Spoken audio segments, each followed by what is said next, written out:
Welcome to the Chronicles, told by the Chronikle. Cases of the missing, murdered, and unsolved. I'd like to thank everyone for watching today, and don't forget to head over to thecertifiedchronikle.com where you'll find source information for today's episode. And be sure to hit that like and subscribe button so you never miss a case. Before we get started, I would like to thank Twisted Gorilla for partnering with me. If you love funny, sarcastic t-shirts and accessories, head over to twistedgorilla.com, where a portion of every sale goes to the Diane Fossey International Gorilla Fund. Use code THERORACLE at checkout for 15% off. Once again, that's code THERORACLE at checkout for 15% off. A link will be in the description box below. Let's get started with Chronicle number 20, the LaShea Ross case. The year was 2003. The pop grunge look had taken over. Listening to Stacy's mom, Seven Nation Army, or jamming really loud to the #1 song In the Club by 50 Cent. Going to the cinema to see none other than the top movie that year, Finding Nemo, before heading home to eat Mom's homemade spaghetti or steak dinner, excited to find out what she cooked again tonight. Then heading to your room to watch a little One Tree Hill, NCIS, or maybe the OC before falling into a sweet slumber. Those days were over for one loving and vibrant 11-year-old little girl. She would no longer get to enjoy life. As she was walking to the bus stop, and in a few short moments was taken, only to turn up years later when her family finally learned the fate of their loved one. LaShea Ross was born on June 11, 1992, to her mother Beth. She had an older sister Alex, whom she lived with, and an older brother Blake, who was out of the house. Beth was in a common-law marriage with Kevin Thompson. Heaven went by the nickname Shay. She was an outgoing 11-year-old who attended Collins Riverside Middle School. Here she played the trombone and loved it. She was very outgoing and never met a stranger. She was also known as a tomboy. She could play in the mud and have fun. Shay loved school and spending time with friends. She would never miss and had very good grades. Shay was living in the Willowbrook trailer park with her mother, stepfather, and older sister. On the morning of August 19, 2003, Shay and Alex had school, and like so many other mornings, they had to walk to the bus stop, as it would be arriving around 7:25 a.m. Alex, who was 13, would head out the door at 6:50 a.m. and start her normal walk to Hunters Creek Road, where the bus stop was. It should be noted that the bus did pick them up in the trailer park, not out on Hunters Creek Road. Shay was heading out the door when Kevin, the stepdad, asked if she wanted a ride to the bus stop. Noticing her backpack looked very heavy that morning, Shay declined and headed out the door at 6:55 a.m. As she set off to the bus stop, a loud roar of thunder clattered, and when Kevin heard this, he knew how afraid Shay was of thunderstorms, so he decided to go after the girls and give them a ride to school. He headed out the door at 7:01 a.m., and when he did, he saw no sign of Shay anywhere.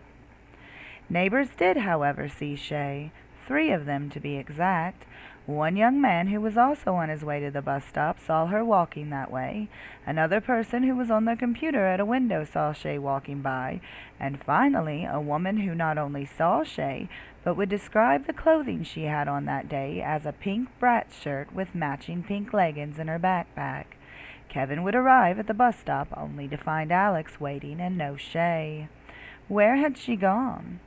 Whatever happened to Shay happened in a short window of time, about 6 minutes from the time she left until Kevin left to go get them at the bus stop.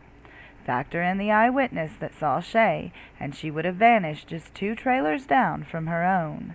This would be puzzling for law enforcement. Once Kevin asked Alex where Shay was, and getting the response that she did not know, Kevin went home and immediately called the police. When police arrived, Kevin reported Shay missing. Police did, however, want to wait and see if she came home after school. The police would also not issue an Amber Alert for Shay, as they said they did not know if she was in any danger or not. They would wait. It is unknown if the school called and told them she was not at school that day. However, Shay would not arrive home from school. Panic and fear sat in. Beth knew Shay, and she knew she would never miss school, let alone skip school for the day. Searches would be underway, with the whole community pitching in. Stores were donating ribbons and printers to make flyers and searching everywhere for the little girl, who was nowhere to be found. As the days went on with no sign of Shay, tensions would begin to rise. Beth would accuse the head of the search team and handler of the donations of stealing $500 from them. This would lead to a verbal altercation, so intense the police would be called in to break it up. Why was Beth concerned about the money when her daughter was missing? Most would not care and just want their daughter home. That is just my personal opinion. This would cause a rift in the volunteer group. About a month after Shay went missing, all faith would be lost from volunteers when a fire broke out in Shay's bedroom. This fire would destroy most of her belongings. When the fire chief investigated, he ruled the cause of the fire suspicious.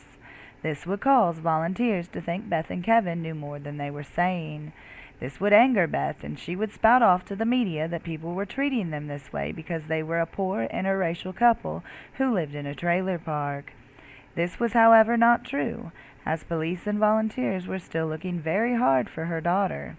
It should be noted that some articles say Beth and Kevin did not participate in any searches. Beth and Kevin would both voluntarily take polygraphs in an attempt to prove their innocence. Both would pass, however, their image had already been tarnished. It should be noted that in 2000, Shay was going to be a witness against Kevin in a domestic dispute. Shay was running to get help when Kevin grabbed her and shoved her to the ground. Beth, however, was adamant that Kevin and Shay had a good relationship, saying they did everything together. If this was so, then what made her not accept a ride from him that morning? The family would not find out what happened to Shay for 3 years. In 2006, a body was found by a man out looking for cans and walking his dog. His dog ran away from him and into the abandoned house.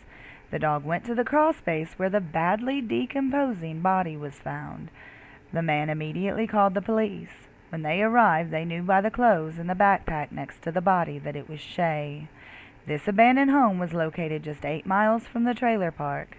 This house was also known to be used for prostitution and drug use. The house has since burnt down. Police believe whoever took her to this location knew it well, as they hid her body in a spot no one was likely to look. This meant the killer knew that people were in and out of the home. Police believe that the location found could point to someone local. Police were very quiet on the evidence found. All they would say is some trace evidence was found and they hope advancements in the technology will help them solve the case.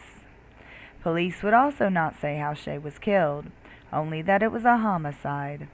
They would not even tell the family what had been the cause of death. This is very telling in the investigation, as they normally only do this to weed out false confessions. Also, they know that it is information only the killer would know. Is it possible police were looking at someone in the Shay family, someone she loved and trusted? That is one possibility. Beth would say she felt whoever picked her daughter up that day was the one who took her life, which would be similar to what the police would say later on in the investigation. Detectives said if they want to know who killed Shay, they first have to start with how she got out of the trailer park that morning with no one seeing her. It should be noted that police did release information stating they did not know if she had been killed at the abandoned home where she was found, or if she had been killed elsewhere and brought to this location. Since then, things have been pretty quiet in the case. It is still an open and active investigation, police say.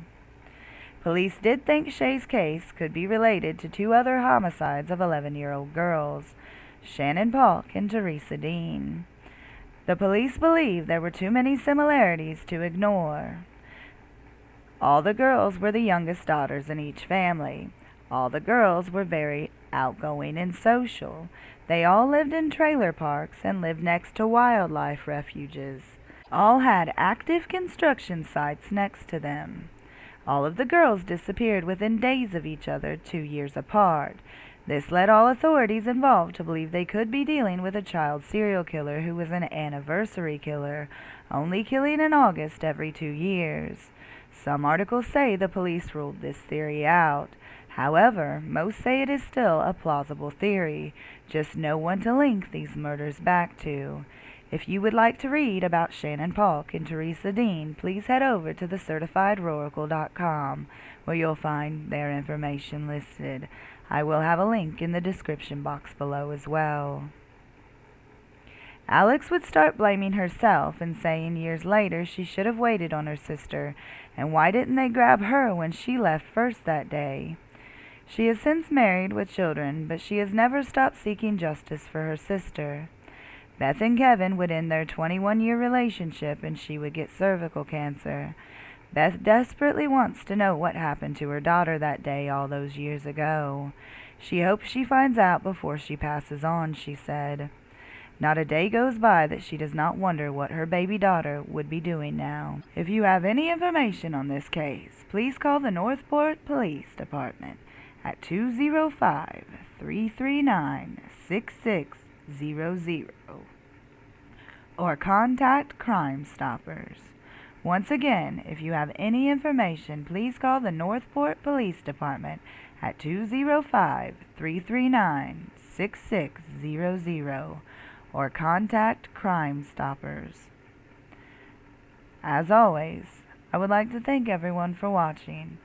Please share this video and hit that like and subscribe button so I can continue helping families of the missing, murdered, and unsolved.